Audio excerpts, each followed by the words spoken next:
welcome to the CCN News Media On Point this evening, and we're on point with politicians working with us and us working with them. Since we put them in office, we have to help them understand that they work for us, not the other way around.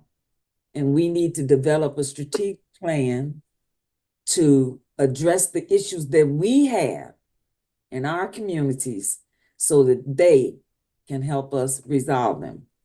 Now, what say you all about that? Let's take a moment to introduce ourselves. I'm Wanda Carter, your host.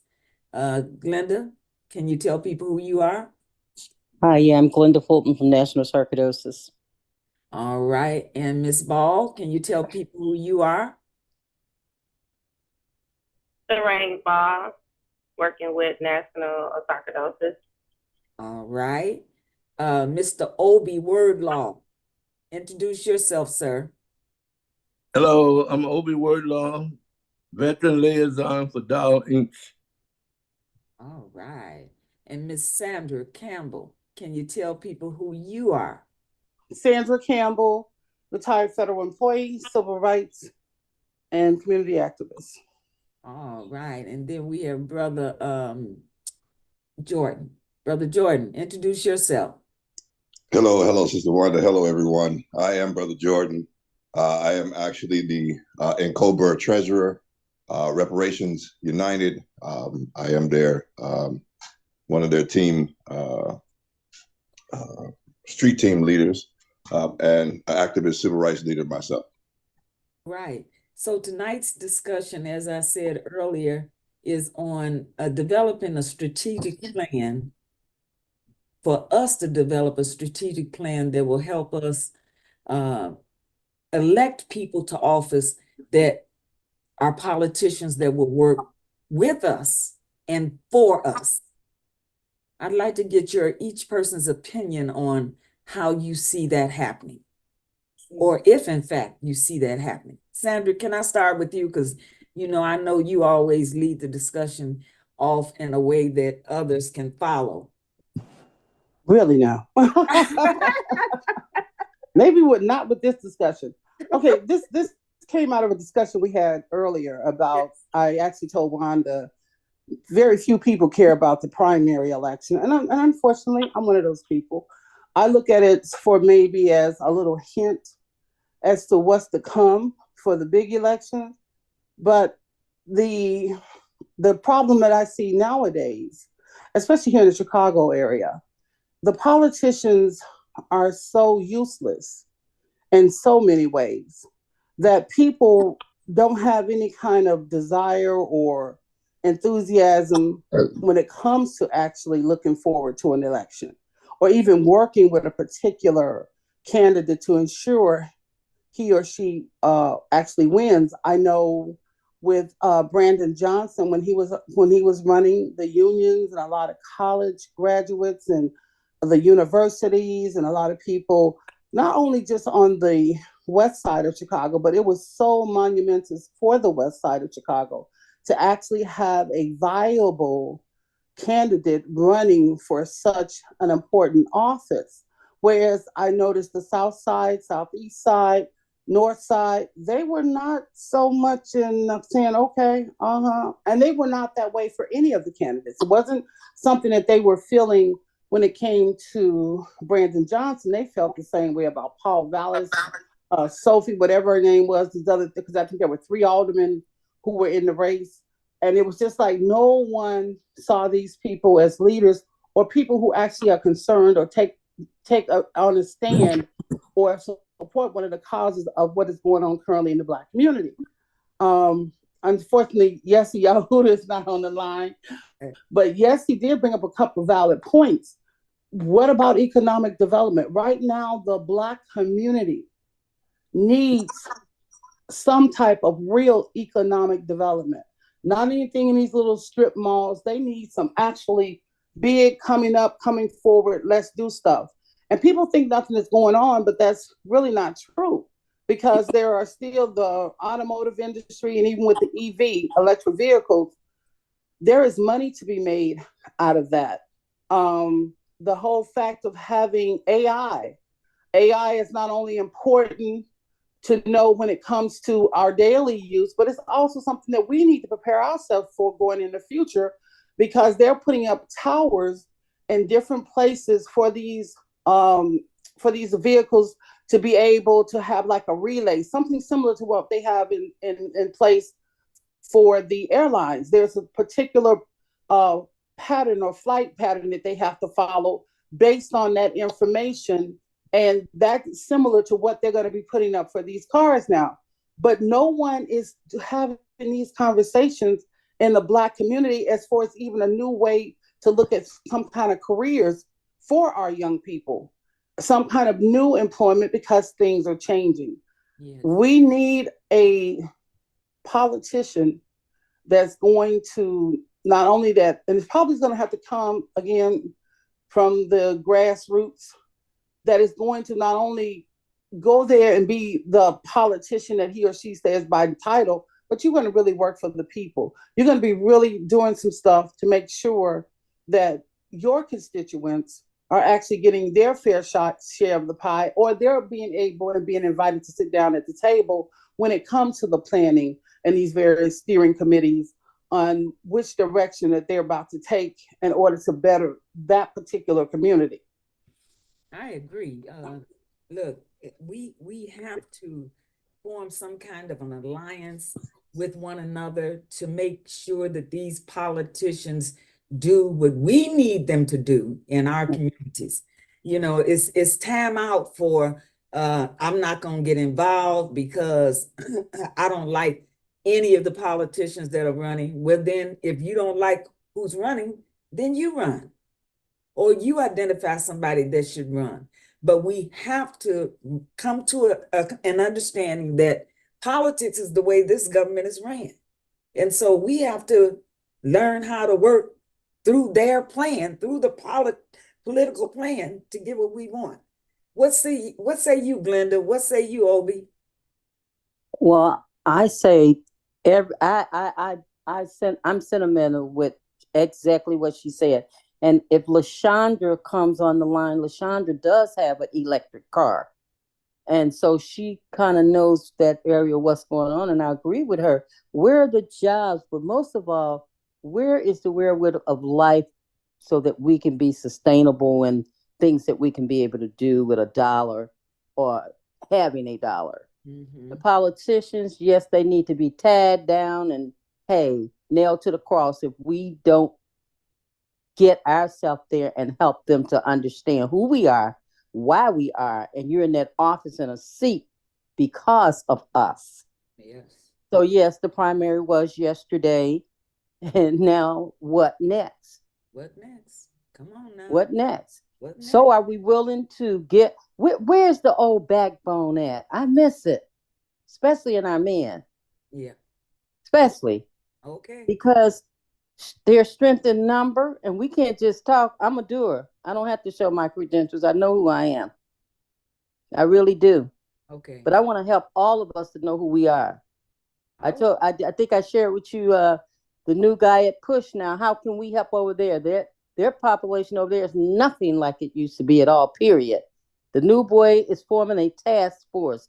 It's on a Sunday. I'll get the information to whoever have an interest in probably coming to at least sit at the table to see what the bite is about. All Because right. there's many things that's got to go on here. It's a new day. It's a new time. What are we going to do with it, and how are we going to do it? We can't step back and say that we don't want to be involved, because we are involved because we are the people. That's correct. Obi, what you got to say? Brother Jordan, let's hear your point of view. Yes. So I love infrastructure, right? Yeah.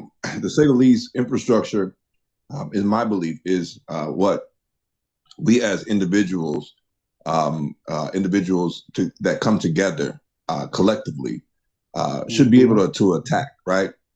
Infrastructure says that we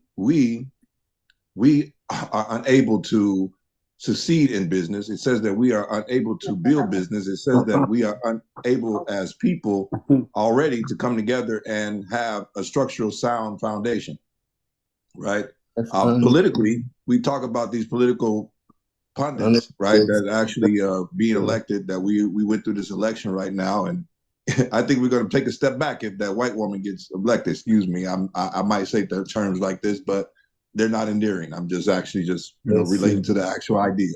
But I believe if that white woman get there, we ain't got a chance. We as our black boys, our black children, you don't have a chance anymore. We're going to be set back a whole 100 years as she becomes state's attorney, right? That's just an example I'm actually pointing out right now, right? Yes. We have people, Stone Age people like this, that actually believe that certain laws should be put in place to say that we are actually incompetent or that we are incapable of, or that we are actually, and this is the people that we're voting for. These are the people that we have our constituents continue to support, right? Even our own inner circles, our own privacy. We don't have a voice to say, hey, there's not a panel to say, hey, this is not the right person to do that. This is not the fitting person to be sitting up there, right? We've had more people come out and vote for Mayor Johnson than we've had for the state's attorney, or that we've had for a public a congressman, or any type of alderman in their own community, right? Yes. We've actually had that actual poor turnout to say, hey, oh, well, we don't care. We just let them do what they're doing. That's my own opinion. I believe that some people just feel like that, hey, I'll tell you right now, I don't vote for nobody. I won't. I refuse to. I will not do it, because I feel like what it don't matter. People say, oh, your vote matter. No, it doesn't. Out of thousands and thousands of people, one person decides to not vote and is not going to probably make a difference. It's not. Yeah. And so even to say with that, I believe that we as a people should be a part of a tribunal of overseers. What we're doing, Travis and I and others, we're talking about changing the message and changing the meaning to any word that was used to be derogatory toward us. We take that same word and make it a positive. With the Supreme Court passed a ruling that they no longer can use race as a diversity to get special benefits. So what we're saying, we're buying into that message to the extent where if I'm 13% of the population, then I should be 13% in every environment, every room, wherever there's money. And it's up to you and I to start having all of our entities. I believe that we've gotten hooked up on the idea of this terminology that these people have used and put us in. Let me finish. Let me finish. I was already talking, my brother. I apologize, but I was already on the road before you jumped in there. Oh, well then, okay. I'm sorry. I'll back up. I thought you had stopped. My problem. Because I don't want to interrupt. I want to say this and get this out the way, right? I just want to say you are definitely 100% right, my brother. We should need I was just saying the same thing, that we should need a certain accountability position, to have an oversight committee, right? We should have that second. The second say, hey, accountable for what you say you're not going to do and what you said you're going to do and you didn't do it. So therefore, it should be that, hey, when these politicians have to actually be able to address Congress or be able to actually say, hey, this is what I want to do, they should be able to actually draft that up and put that in front of a tribunal and say, hey, this is what I want to do. Do y'all agree or disagree? Does that take away a power of that person? No, it doesn't. Because at the end of the day, they still are elected officials. But the fact that you're going to say, hey, I'm going to do this and I'm going to do this and stop saying, oh, I'm going to fall within party lines. No, we can't keep falling within party lines. We can't keep actually being able to say, okay, we okay with what the parties are doing.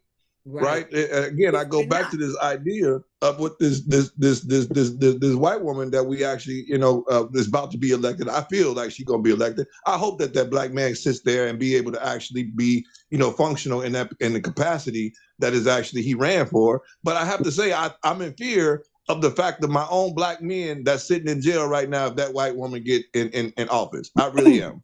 We're talking about what we actually, was already done already. But this is already done, and we're gonna be set back 100 years if that lady get elected as state's attorney to Chicago. That's all I'm gonna say. I'm gonna sit back and listen now. Okay, Obi, go ahead.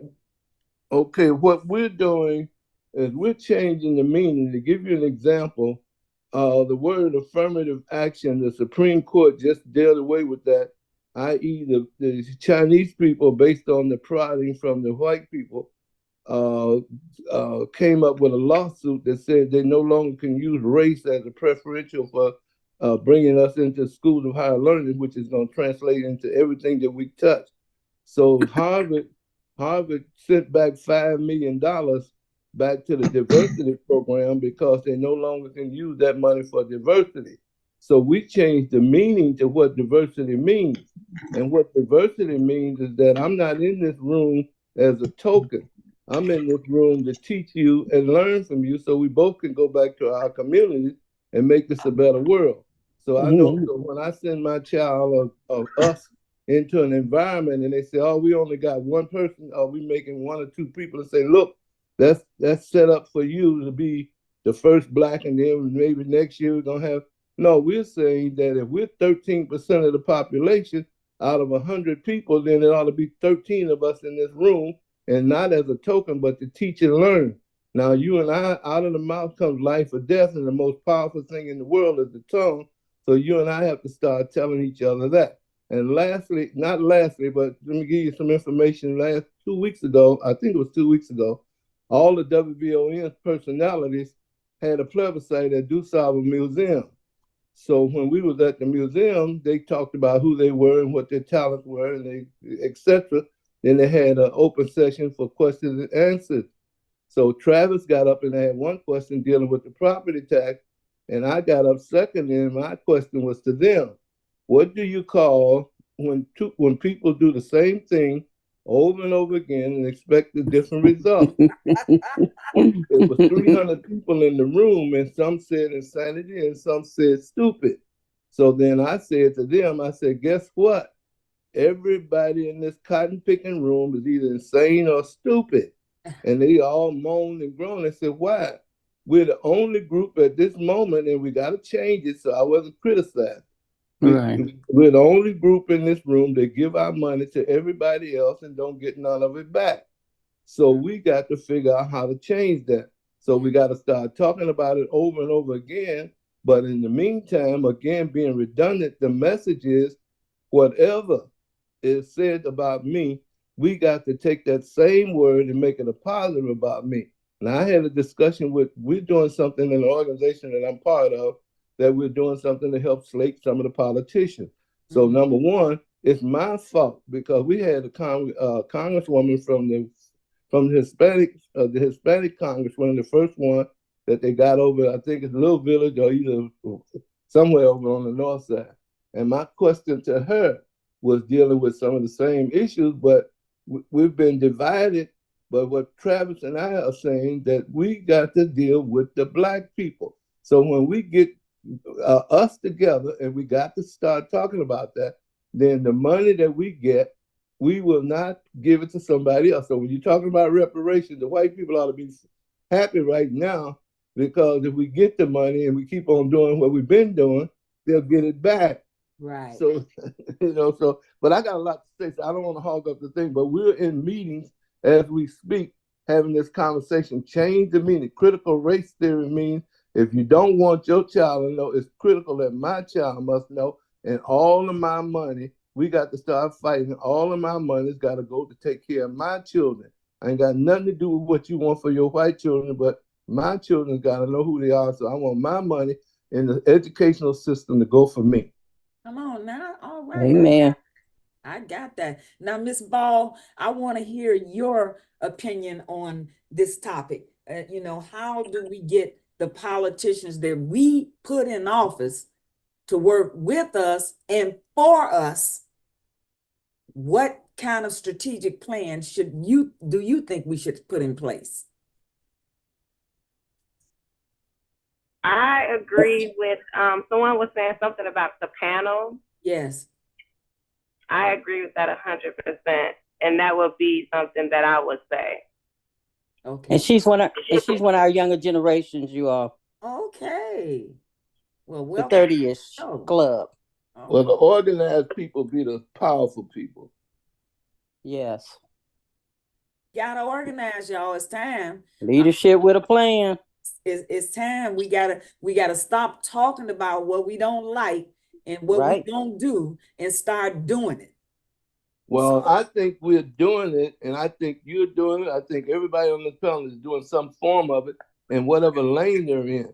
My lane is dealing with follow the money from A to Z. So somebody asked about the money. Every time I'm in front of a politician, i.e., even though I think it's up to me to make sure that they do what they do and us, but I always want to know now, where is the budget? Where is my piece? Yes. The president of the United States just left Arizona talking about how much money he's going to give to the Latinos. And my question to him, where is the money going to flow and how do I get a piece? Because no money flows through this system without there being somebody benefiting. Just like even with the war down in Gaza, where I have a problem with that. So when we talk about voting, I went to the poll, and for Biden, I put non-committed. And the reason I'm going to vote for him during the national thing, but I want him to know I was pissed on his position on how he dealt with the Palestinians, even though they don't like me. But the bottom line, you and I have got to recognize, even with the money and the amount of resources that we send into Israel, the amount of resources we send into Palestine, who's benefiting from that money? The weapon people that we send, they are getting paid because they're taking all those old tanks and all those other weapons and send them down there so they can replenish. Where's my piece of the money? That's because right. my children are the ones we got some nieces and nephews just said they're getting out of the service because they don't want to go to war and fight for genocide. But in the meantime, because my lane is economics, I want to know whatever we're doing, where's the money and where's my piece? How are we gonna get the funding to do what we want to do? We're gonna get the funding once we start to making sure that the people we send to represent us read the cotton picking budget and tell me where the money is. And we, being a mighty people, will eventually go and start getting a piece because we know where it is. You don't know where it is. So that's what we want our politicians. Come back, you sitting on the most powerful place in the room, and you can't come and tell me where the money is. There you go. Okay. So those are my questions whenever we're in front of anybody of substance that's got any way of looking at what's going on where the money flows. Ask that question: where the hell is my piece? With the immigrants, where's my piece? Where's my piece?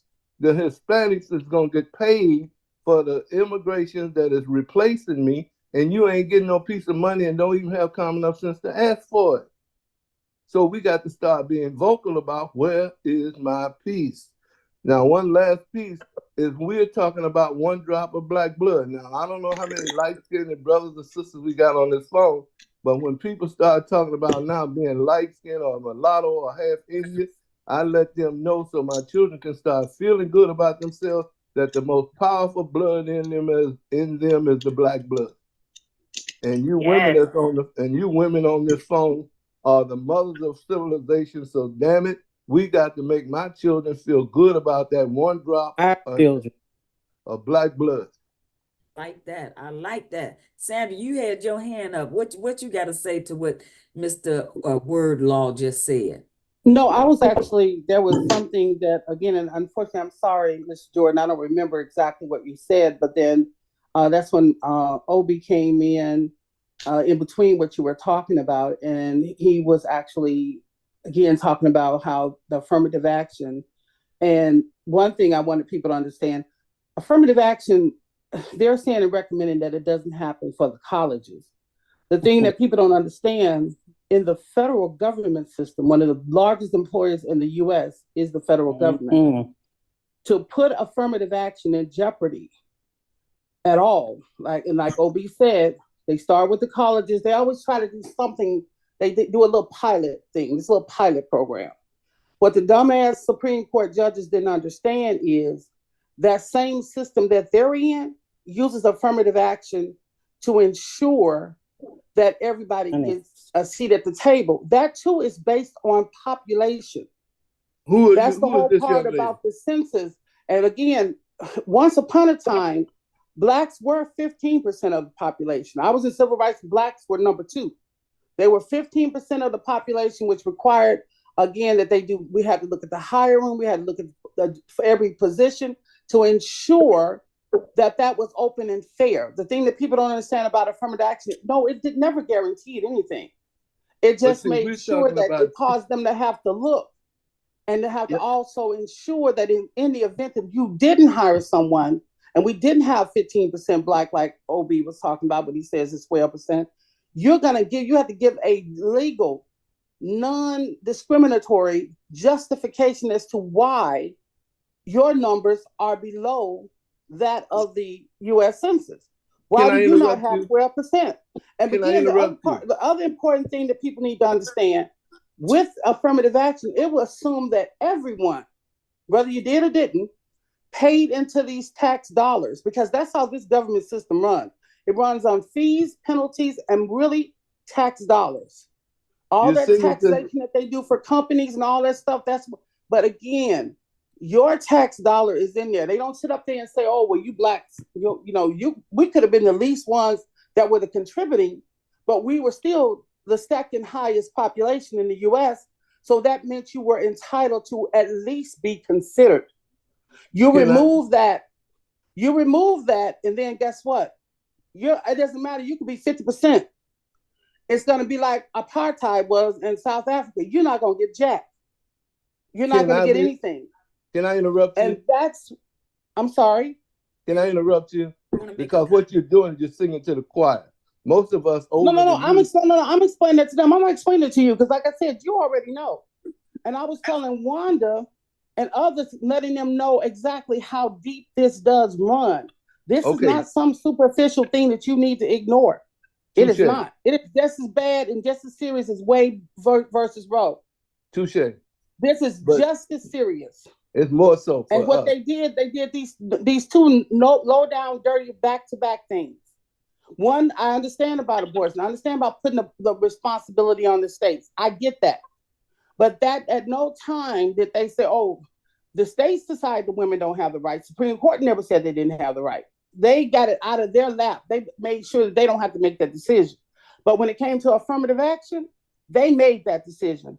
And that's why you really need to be looking at them. And you really need to make sure that we have people locally.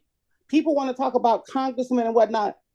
Yeah, they are important to a degree, but what's important is these aldermen, these Cook County commissioners, the Cook Mhm. County State's attorney. That's the one that's going to adversely influence us at our level. And we're hoping that once we get some of them who care and give a damn, that they wind up getting and going to a higher level, to a congressman or in a senator if they deserve it. You got to get these people down here that's dealing with our day to day to do right by us. Now I And got they're a not. solution. I got a solution, and I'm not. I don't want to poo-poo none you're saying because we agree. But when we do what you just did without being despairing, hopefully it don't be condescending. You're singing to the choir, and that don't mean just me. But in the meantime, I got a buddy that says if you know who they are, tell me who they are, and I'm gonna kick they dairy ass. I'm only speaking now from now on to me and you. They don't count to me. When you talk about the rules and the regs, I've watched them change them. So now it's up to me and you to figure out how to change what is causing us issues. Not what they say, what we say. And then we need to be doing the same thing that we did when they put their knee on George Floyd's neck. We ought to be irate. Our Congress people, our lawyers, our doctors, our Indian chief, our churches, and everybody else ought to be highly pissed off and marching and fighting on every lane that they're in.